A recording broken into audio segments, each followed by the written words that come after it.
Hey there guys, Mush here. If you don't know, I run a Legacy G Series Discord server called Project G-Boot, where we live the end of G with the custom balance we've been developing for about the past 2-ish years.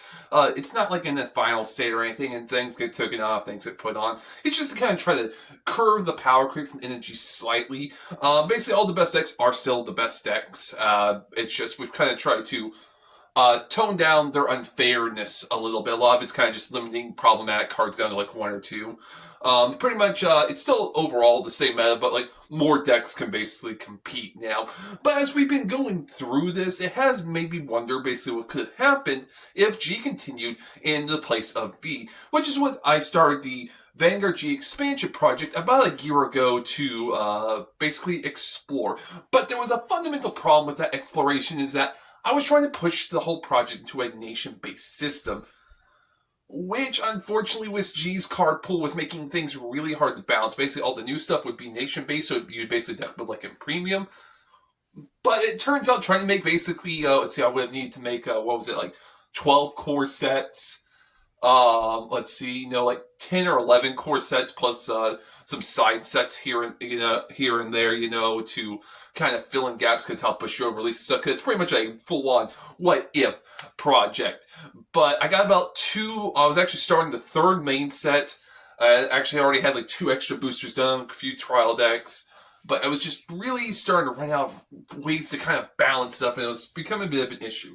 So, basically, a few months ago, I started to reboot the whole project going back to clans. This means it's going to be infinitely more work now.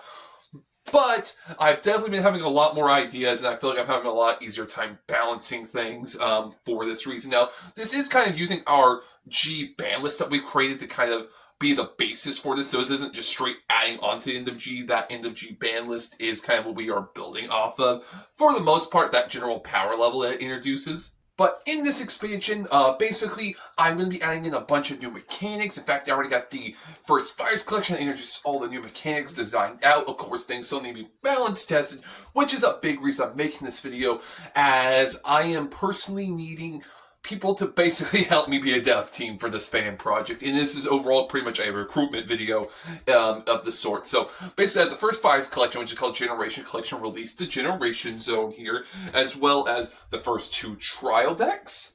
And the first main booster technically designed now, as well as I have what is going to be the first wave of each clan's new mechanics, or new keywords are going to be. For the most part, figured out. Now, of course, balancing all of this stuff and actually designing everything, and especially art, is a big problem, because V didn't release hardly any of its card art, so I'm using what I can, but I'm running out really quickly. And unfortunately, that does mean that I have to use AI for certain things, like these new Death Army cards that I wanted to make. Unfortunately, I already used up the Death Army guy and Death Army girl, but there's no more Death Armies for me to use, so if I wanted to make these new Death Army cards, they had to be AI, and that's kind of a big issue. It's not really a big issue, it's just a non-profit fan project, but it's still something that hurts me a bit, but it is what we have to do. So yeah, if anyone wants to contribute art to the project, that would also be great, but that's kind of the least of the concerns, honestly. What I really need is people to just help me come up with ideas, help me test, and basically just R&D this entire project. So basically the expansion project has now evolved into Vanguard G Sora, is the actual big brand for our big title for the project as a whole. Basically, this isn't just a new expansion. We're replacing every single V release, so every main booster release, every extra booster release is being replaced with basically new cards. Of course, the clan orders are different. I have a bit of a roadmap for the first year already figured out. It's probably here on screen. You probably can't really read much of it, but whatever. All this stuff is documented in the main Google Drive if you guys want to check that out. Of course, join the Discord server, which in case you can just, play regular G, or help me with the expansion. Either way, big win if you come and join us at all from either part of that. So basically, Vanguard G Sora, like I said, it's going to be replacing almost everything, even just finishing the first wave of everything support. It's going to be another 550-ish cards I need to design at a minimum right now. And that's just to make sure, on top of what I've already designed, that's just to get every clan's first wave of support, because it'll be about 27 to 30 cards for each clan for their first wave of support. And that is because this is almost basically a soft reboot, similar to how G was a soft reboot to the base series. Because, it's going to be brand new mechanics, brand new design direction, as well as I've also already started making Anime plot scripts, yes, because if this was going to be a real project, I also have to make anime plot scripts, because that's what would have existed. And yeah, it's following pretty much along the same lines of basically I have the first year and a half, so basically 75-ish episodes. The general plots for those planned out. I might be able to stretch into a 4th season. That would be great. If not, we're gonna have to figure out stuff because I need to basically make 5 whole seasons worth of 25 episode blocks of this to fill V's anime plot. Now the final season can do a what if or a G prequel similar to how V already did it. I would be fine with doing the Shinamon anime or if for the final, but I'd really prefer not to have to do both as far as the overall plot goes. Now because I'm already using some units arts from Shinamon because we don't have arts, so that definitely does suck. But yeah, so pretty much this is a whole, like I said, expansive project. But that being said, let me go ahead and go over the 2 brand new things that are going to basically be the new universal things that the expansion is going to be built upon.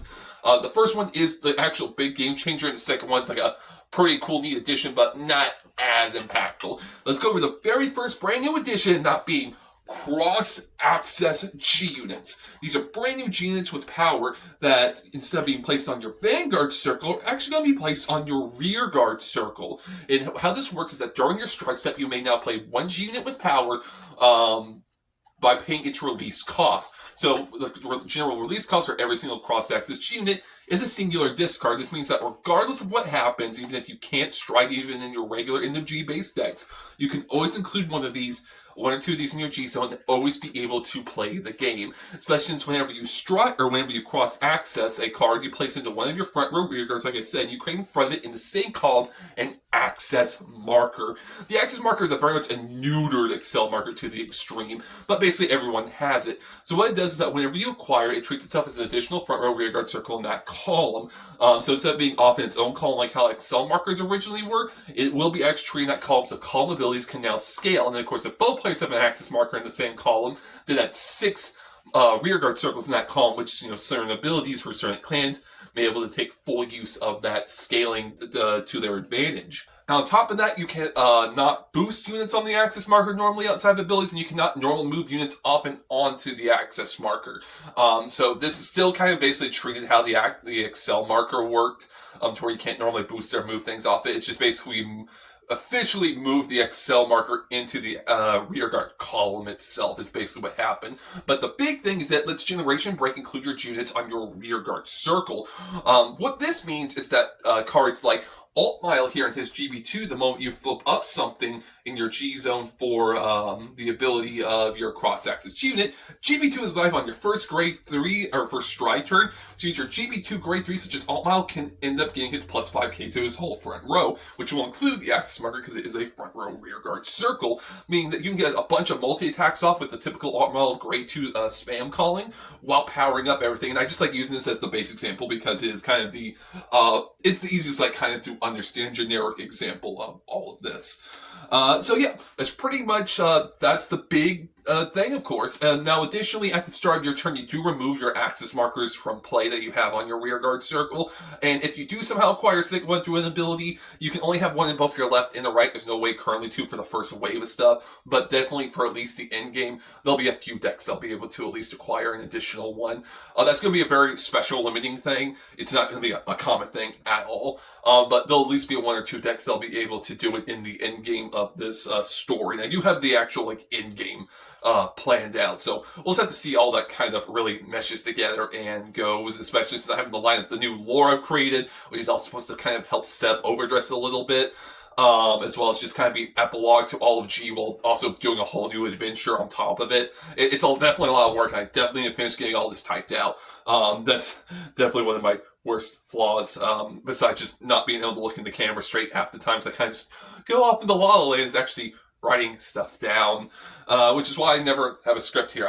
Although I probably could just set up a script on my screen there. It probably would make things a little easier. But so yes, cross-access units are the big things. Basically, it brings back the power of grade 3s to your deck and honestly brings a lot of main deck power back to the deck. So it's basically that's what V did due to gift markers, grade 3s became really important again, especially if you could have grade 3s that could do stuff as soon as you ride up. In fact, it's going to be one thing that a lot of the new design is going to be doing is that a lot of grade 3s work when you just ride them up. But of course, to unlock their full skill, you will have to stride / cross access first to get their GB2 skills off. So that's pretty much it for that. And of course, at the end of your turn, your cross-access unit will return to your G-Zone like all G-Units do. At the end of your turn, unfortunately, you already had this ruling thanks to the Yasui stride that would call out Yasui G-Unit. So that was like one of the big things. In fact, we do actually have a Yasui cross-access G-Unit that you can call off of that, which means you can actually have a rear guard skilled Yasui card. So let's see how that ends up going. I need to do a lot more testing. I need a lot of testing with all of this stuff. I have a lot of ideas, but I don't have the time or the manpower to actually test these ideas, which I'm hoping that's where you guys come in. And so basically the next big thing that we're going to be doing here is going to be G-Order cards. So these are basically order cards, but they go into your G-Zone. They do count towards your 16 card G-Zone limit. Yes, we are keeping it at 16. I've tried it at 20. It felt like that added too much space. I personally actually really like the cramped G-Zones being at 16. 16 to me is enough space. In fact, we will be designing new G-Units to basically work to where they can flip up anything, but of course they'll scale more for if you have copies of them face up. Basically, here's a really good example of basically Zambus Dragon. He pops a rearguard circle plus 1 free face-up copy of himself in your G-Zone. So for this reason here, this is going to be kind of the general framework for a lot of these new strides that are coming out, because strides are still going to be a thing. We're not trying to basically do what Bushiroad did with console, basically replace the old mechanic when a new mechanic comes out. So basically, yes, there will be new strides, and the typical new things for strides will be they flip up anything, but they scale for each basic copy, and almost every single cross-access just flips up anything. But G-Order cards specifically, how they work is that you can once per turn, once you have a G-Unit on any of your circles, or in your G-Zone, you can once per turn play a G-Order card. So you'll reveal it from your G-Zone at the specified timing that the card says to, such as Blessing of the Wind here. It says, play this whenever you would stride air elemental debris. So you would reveal it from the G-Zone, put it into the order zone, and then after it resolves, it goes to your drop zone like an order regularly does. However, G-Orders cannot be put in your main deck by any means because they would be in your G-Zone, so it'd be a different sleeve than your main deck. So any ability that would actually require you to put cards back into your deck for a cost, you would not be able to use a G-Order card in your drop zone for the cost. They can go basically anywhere except for the deck because they'd be in a different sleeve. So for that reason, basically, with Blessing of the Wind here, whenever you would stride Elemental Surprise, whether it be a normal stride or the superior stride, you cannot charge one, and if the opponent's Vanguard's grade 3 or greater, you end up getting a extra drive on that Surprise. So what you can actually do is that if you combine both of these in your G-Zone, you can actually have it basically a generic cancel out peace saver for every clan, as far as the resource engine for that goes. So that's actually pretty solid extra options there in general. Plus, it makes Surprise a little bit more threatening, because there's a lot of decks that really couldn't afford to do the CB2, since we do use all modern game rules, except for the stride. That's because we wanted to bring people in easier, so instead of having all these different rules, where applicable, all modern rules do apply with the exception of stride, so both players do have to be grade 3 or greater in order to basically access the stride set to stride or cross-access for that in general, because that's just too integral to the G experience overall. So yeah, these are pretty basic. There's not really much else to say. Now, there are some G orders that will actually set themselves into the order zone, such as cross the generations here, because it says play this during your when you would cross access with either Counterblast 1 or Discard 1 by setting it into your order zone, so it'll actually remain there. And of course, it does have the continue with skill. It says when you cross access, it counts as if you stride it. It also has the current bonus. I'm kind of tweaking this card right now, but it does have the current bonus. If this is the first order you play this fight, you can play another, because the whole point of this order is that basically it makes so all your GB2 grade 3s can actually use their on stride but on stride skills on themselves. So something like Fenrir is my favorite example. The fact that he can give himself the when you would Soul Blast, Counterblast 1, call a card back means that his own GB2 can actually do stuff now. And there'll be, of course, the stuff designed to about these general. In fact, all the first cross-access cards in the Generation Collection is actually designed specifically to work with the GB2 Grade 3 bosses. And yeah, I pretty much already have all this stuff up and ready on CFA and TTS, although TTS is a little behind with a few rebalances I've done with a few individual cards already. I definitely need to make sure to see what I need to update on there overall, but hardly anyone's using the TTS tables. That's why it's kind of been a lesser priority. I also do have the first 2 trial decks available for printout. The first one is actually a multi-clan trial deck, just because it revolves around the new race called the Tetsugai, which is going to be a big focus of the Vanguard Sora storyline. In fact, you do have Sora right here. Basically, they're going to exist in every single clan. It's the first wave of every single clan, giving like 4 to 5 Tetsugai, so that basically it'll be designed to where you can basically have a deck that's of every clan. That's because the starter says if every single card in your deck in G-Zone is Cray Elemental or Tetsugai, then you can play cards regardless of clan. So, neat new multi-clan idea, and that's basically a whole lore thing we'll get into in the actual lore video overall. But yeah, these are pretty much big parts of the new story that I've introduced to kind of wrap up a lot of stuff with Brant in general and kind of help bring things full circle there. With the second T being a Nova Grappler TD being based off of God Hand, and I love this deck so much. So it basically point counters. It's I'll go over that in the actual thing. But basically you can have up to, with this trial deck here, up to 5 point counters with how the system works thanks to the starter. Basically when you ride over, it goes to the order zone, and it says you have up to 5 point counters on this card. Dog, will you shut up? I don't need to record anymore. This is already like my 5th time trying to do this take.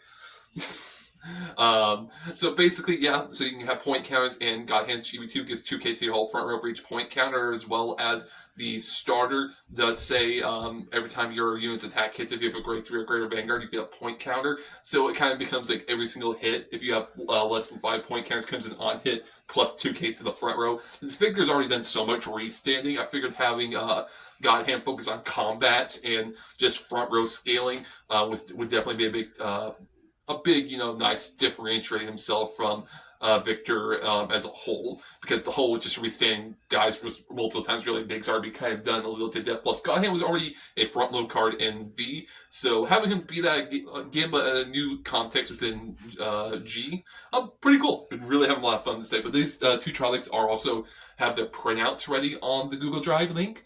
So yeah, that's pretty much it for this video as a whole. So comment down below or in the Discord if you have any questions or concerns overall, as well as the link to the Discord will be both in the pinned comment and in the description, and hope to see you guys there. As always, have fun.